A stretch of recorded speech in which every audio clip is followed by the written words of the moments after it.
Muita gente bacana, muita gente legal, bem-vindo ao meu canal, eu sou Roger e este é a intervenção que hoje, excepcional, está entrando aqui para falar sobre um caso que, juro por Deus, gente, eu não estou conseguindo acreditar, até porque é um dos maiores nomes do sertanejo que resolveu fazer uma brincadeira, que de brincadeira não tem nada, né? E aí acabou uma grande colega sofrendo, né, uma verdadeira agressão, né, e sofreu uma transfobia. Pau? Como assim? Pau. Tem pau? Como assim? Pau. Eu acredito que ela não esperava por isso. Afinal, estava apenas fazendo o seu trabalho de uma forma educada, respeitosa. E aí, do nada, houve palavras de um sentido horrendo. E vamos falar com ela. Isa, Oi, Roger. da intervenção. Eu gostaria de uma outra oportunidade, né?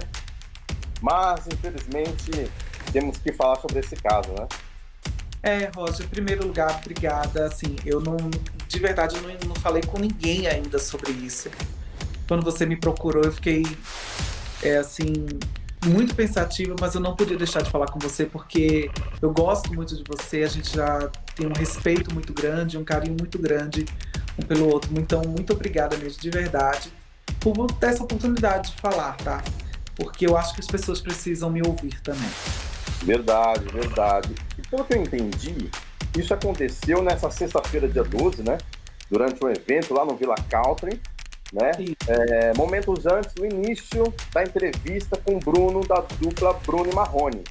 Isso, exatamente, foi isso que aconteceu.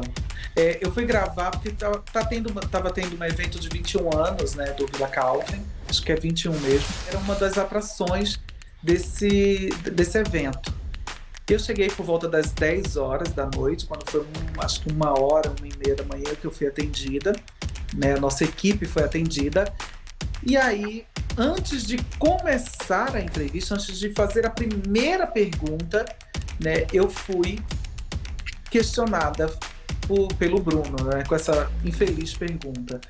E que eu fiquei estarrecida. Na verdade, eu não tive reação, sabe, Roger? Eu fiquei totalmente perplexa com aquilo, eu dei um sorriso assim, mas sem entender. Sabe quando você sorri e tenta entender o que tá passando ali? E aí, foi essa a minha situação. Esse foi o problema. Naquela hora, e eu fiquei sem reação. A verdade é essa. Aquilo tudo aconteceu antes de começar a gravar. Eu vi que foi registrado pelo celular, né? A equipe da RedeTV chegou a registrar isso também ou não? Então, na verdade a gente já grava tudo, né? A gente já grava desde o começo ali, porque quando o meu cinegrafista falou assim, ok, Lisa, gravando, aí ele fez a pergunta. Foi assim que aconteceu. Não foi quando a gente estava entrando no camarim para se posicionar. Não, meu cinegrafista se posicionou e ele falou, ok, gravando. Então tinham outras pessoas da equipe dentro do camarim, tinha o pessoal também do Villa Country, tava lá, né? Então, assim, tinham outras pessoas. E aí o meu marido também tava lá no camarim. E o meu marido ficou, na hora, assim, chocado com aquilo, né? Eu tinha esse vídeo, tá? Esse vídeo. Mas esse vídeo não foi gravado pelo meu celular. Foi gravado pelo celular do meu marido, na verdade, mas não foi a gente que soltou. Só para que as pessoas entendam. Por quê? Eu vou explicar. Quando a Fábio Oliveira me ligou para falar sobre esse assunto, eu não queria falar. Mas já que ela já estava sabendo, aí sim eu contei o que tinha acontecido. Por quê, Roger? Porque essa foi uma situação muito... me toca num lugar onde eu não gosto de falar, sabe? Porque o processo de transição de uma mulher trans é muito difícil e dói muito, sabe? Dói bastante, assim. A gente não se vê nesse corpo, a gente se vê num corpo errado, sabe? Melhor explicando, para que as pessoas entendam, sabe? A gente não queria ter nascido assim, entende? Então, quando a gente chega nesse ponto, machuca demais. E quando alguém chega para falar pra gente assim, olha, é verdade que você tem isso? Você fica extremamente chocada, porque eu já vinha fazendo tratamentos há um bom tempo em relação à aceitação do meu corpo. E pra mim, desculpa, porque toda vez quando eu falo, sempre me toca, sabe, Roger, Porque não é fácil, não é fácil. o tratamento assim, para que a gente possa aceitar a forma como nós somos, é um tratamento que dói, sabe? Mexe com a sua alma, mexe com você, mexe demais. Eu prometi que eu não vou chorar mais, que eu não vou mais ficar mal por conta disso, mas é inevitável, Roger, é inevitável,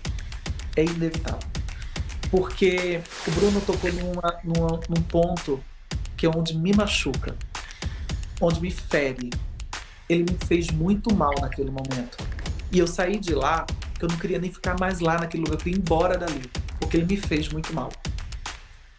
Ele chegou a me ligar ontem, à noite. Ele me ligou ontem, me pediu desculpas, perdão, disse que não queria que isso tivesse acontecido comigo. Ele não imaginava que tinha me feito tão mal. E eu expliquei pra ele, olha, você me fez mal, você me magoou, você acabou com o meu final de semana, você me fez muito, mas muito mal. Você me fez voltar a um lugar que eu não gostaria de ter voltado, sabe? E ele não imaginava o tamanho dessa repercussão, o tamanho que foi. É isso que eu ia perguntar, porque aconteceu na sexta-feira, ele te liga ontem, segunda-feira, ao espaço de tempo que passou aí, né? Para uma pessoa demorar tanto para entender e é porque para ele foi uma brincadeira que não tinha maldade nenhuma, não é possível. Exatamente. Até ele mesmo falou sobre isso, né? Que ele achava que chega uma brincadeira e eu já tinha bebido um pouco. E aí foi quando eu entrei nesse questionamento com ele. Eu falei, olha, você bebeu muito, você está bebendo demais. Aproveitei aquele momento para dar um conselho para ele, não só como uma fã do artista Bruno, porque eu sou fã do cantor Bruno, sabe? E não da pessoa Bruno. Bruno e Marrone são dois artistas que a gente não pode negar aqui, que são dois artistas ícones da música sertaneja e que eu jamais na minha vida queria passar por uma coisa dessa, com eles, principalmente. Né? Então, quando eu aproveitei aquele momento para falar para ele exatamente isso, falei, você tá bebendo demais, você tá acabando com a tua vida, você tá acabando com a vida dos outros, com a vida do teu companheiro, e você estragou meu final de semana, e você me fez voltar a um lugar onde eu não queria ter voltado. Você me magoou, você me fez mal, e eu quero que você saiba disso, que você me fez mal. E aí eu chorava muito no telefone, Roger, falando sobre isso. Você não tem noção. Quando ele te liga, você acha que ele te ligou para realmente te pedir desculpas? Ou foi porque ele estava com medo de ser preso? Eu acho que ele estava pedindo desculpas e ele estava com medo de sofrer uma represália também, sabe? Isso também existe esse medo por conta da parte dele. Claro, ninguém quer ser processado, ninguém quer ser preso, ninguém quer responder por nada disso, você concorda?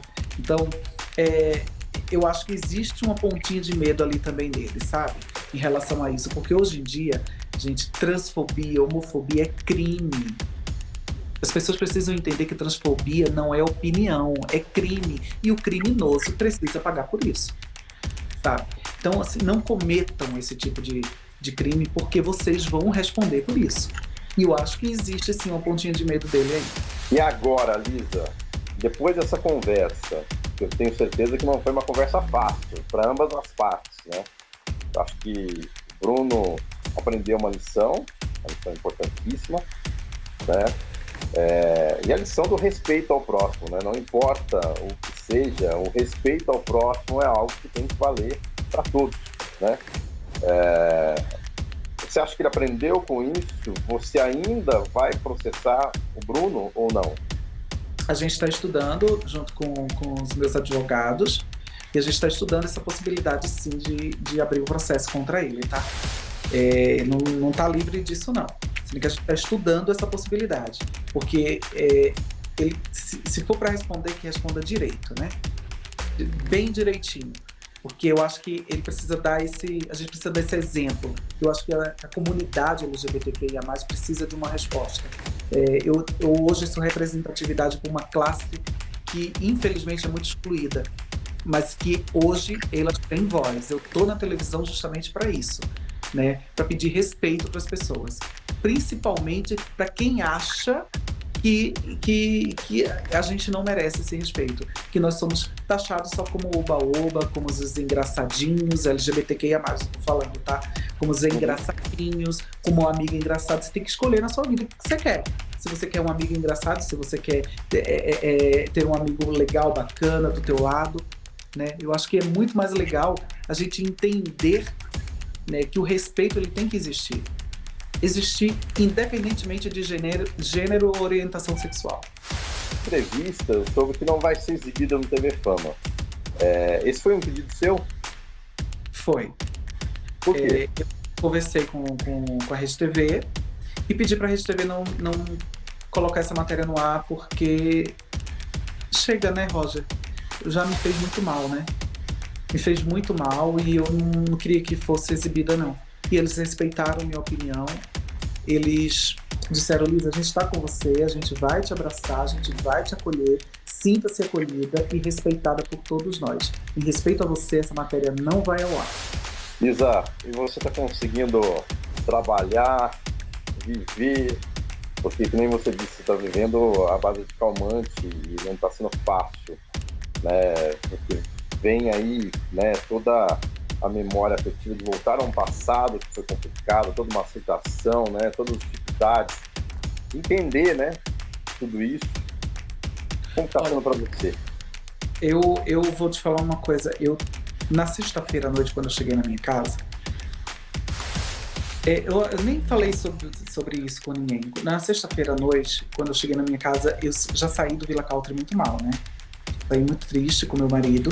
Foi quando ele chegou em casa, conversou comigo: você tá comigo, a gente tá junto nessa. Eu chorei muito e aí eu só consegui dormir com calmante. Eu passei a noite inteira acordada, com medo que esse vídeo vazasse. Porque eu não queria que tivesse vazado esse vídeo, porque essa pergunta que ele fez me faz muito mal. Então, eu fiquei muito preocupada durante sexta, sábado. Aí foi quando a pomba, né, souberam, e aí eu não entrava nas redes sociais preocupada, porque eu não queria ver nenhum tipo de comentário. Eu não conseguia pensar mais sobre isso. Foi quando na segunda-feira, ainda no domingo à noite, a produção me liga, parte da produção do TV Fama me liga e começa a conversar comigo e pergunta se eu quero ficar alguns dias afastada da emissora. Eu falei que não, que eu precisava trabalhar. Eu falei: eu preciso trabalhar, eu preciso, aliviar minha cabeça e ter uma comunidade que me apoia, que me respeita e que eu tenho esse lugar de fala e eu preciso ajudar essas pessoas. Então, eu cheguei em casa, eu posso te dizer uma coisa, parecia que eu estava presa em algum lugar assim, em mim, que nada que eu fizesse estava resolvendo. Nada. Eu fiquei muito mal mesmo. As pessoas podem achar que isso é uma bobagem, que não... nada, ela tá querendo aparecer, que eu quero biscoito em cima disso. Eu já trabalho em programas de televisão, eu já faço milhões de coisas na minha vida, sabe? E só estar trabalhando, sendo uma mulher trans e trabalhando, estar no mercado de trabalho, isso pra mim já é o suficiente, assim, sabe? Isso pra mim já é uma conquista muito grande. Eu não tenho que estar pedindo... Você é a primeira e a única repórter trans na TV, né? Trabalhando, exatamente, sou. Olha, então a gente precisa de mais, Roger. A gente precisa de mais mulheres trans, homens trans trabalhando. O mercado precisa abrir esse espaço para essas mulheres, sabe? Eu faço um trabalho de militância que eu não preciso expor, mas eu faço esse trabalho de militância o ano inteiro, né? E eu não fico falando para as pessoas, porque eu acho que o meu trabalho de militância ele precisa ser feito por trás das câmeras. Não preciso ficar expondo o que eu faço ou deixo de fazer. Eu ajudo todo mundo o ano inteiro e as pessoas não sabem. Com certeza. Mas eu acho que você está fazendo a melhor coisa. É seguir a vida, é lógico, também de olho em tudo isso e cobrando todas as providências legais, jurídicas, né? Afinal, eu acho que aí entra uma lição muito importante, que as pessoas precisam ter respeito pelas outras, né? E foi muito chato, foi muito grosseiro, foi agressivo, né? Foi desumano, né? Porque não precisava ser, mas a gente está num momento ali gostoso, divertido, bacana, né? Você estava divulgando o trabalho dele. E eu quero claro que eu tava. É aquilo que você falou, eu tava trabalhando. Eu sempre fui uma admiradora do trabalho do Bruno e Marrone. Acho que são dois artistas maravilhosos e isso a gente não tem o que falar. Daqui pra frente, vou seguir a minha vida. Se for um dia pra gente conversar, pra gente se entender, para que ele possa entender o que é a classe LGBTQIA+, saber um pouco mais sobre isso, eu tô aqui disposta, sabe? Eu não quero levar essa raiva, esse ódio pro resto da vida, não. Essa não é a minha intenção, sabe? Eu acho que a gente tem que ter a oportunidade de ensinar e aprender. Isso faz parte da vida, né? Agora, pra gente encerrar, Lisa, eu acredito que você vai ficar cara a cara novamente com o Bruno, né? Quando acontecer esse momento, o que você vai dizer para ele? Na verdade, eu acho que esse momento ele vai acontecer de qualquer forma, porque eu sou profissional. E eu tenho certeza absoluta que ele vai querer conversar comigo, sim, sobre isso. E eu vou estar disposta a conversar pessoalmente, sem problema nenhum. Mas, como eu falei para ele, eu não sou amiga de transfóbico. Então, assim, ter amizade é complicado, né? Se ele não mudar, vai ser difícil, né?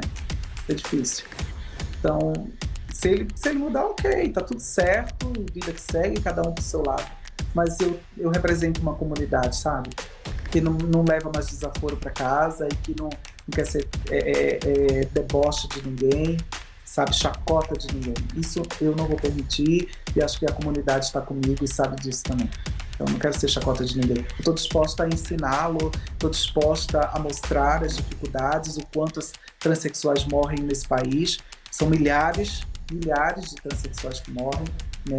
Ou que tiram a própria vida, sabe? Porque não tem o apoio da família, não tem apoio de amigos, não tem apoio de nada. Então, assim, é muito doloroso. Nosso processo é muito doloroso. As pessoas não têm ideia. Dói muito. Dói muito mesmo, sabe? É difícil. Mas é a mesma forma como foi com o Pablo Vittar, né? Eu tive um problema com a Pablo no passado e nós resolvemos agora e tá tudo certo. Vida que segue. O importante também é resolver. As pessoas não ficam aquela mágoa, aquela coisa ruim, né? É horrível. Horrível. Mas aí fica uma lição para o Bruno e para muita gente que tem um pensamento igual aí, que acha que tudo é brincadeira, que pode falar tudo, pode fazer tudo para as pessoas, que não acontece absolutamente nada. Lisa, melhoras para você, tá? Obrigada, Roger. Foi aí no Mini, né? E que você continue fazendo o seu trabalho brilhante no TV Fama, grandes entrevistas com pessoas sensacionais que rendem muito. Você, parabéns. Intervenção faz parte da história desse canal do YouTube, né? Daqui do YouTube. Eu só te parabéns mesmo. Seu trabalho é incrível, sabe? Você se dedica muito e você vai atrás da notícia, que é isso que a gente faz. Isso é importante.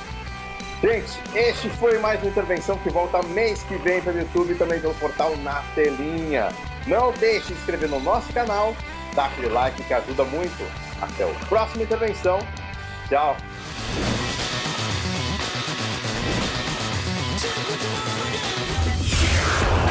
Intervenção.